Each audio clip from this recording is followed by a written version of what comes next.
কিরে তোর অঙ্কটা হলো? তাড়াতাড়ি শেষ কর, স্কুল যাবি তো। হ্যাঁ স্যার যাবো তো, আর একটু বাকি আছে। হ্যাঁ হয়ে গেছে। আর কিছু জিজ্ঞেস করার থাকলে এখনই বলতে পারিস, ছুটি দিয়ে দেবো। হ্যাঁ স্যার একটা প্রশ্ন ছিল, বলবো? হ্যাঁ, কি প্রশ্ন আছে বল। বলছি 2 × 2 = 4, আবার 2 + 2 = 4, তাহলে 3 × 3 = 9, আর 3 + 3 = 6, এই দুটো সমান হয় না কেন? এই প্রশ্নের উত্তর তো আমি জীবনেও বলতে পারবো না।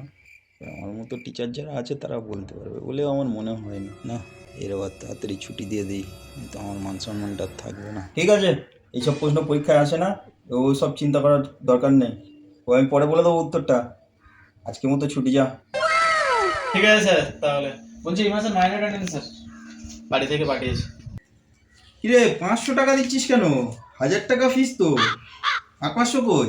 স্যার মা বললো তো স্যার যা পড়ায় এই 500 টাকা দেওয়াই বেশি হয়ে যাচ্ছে।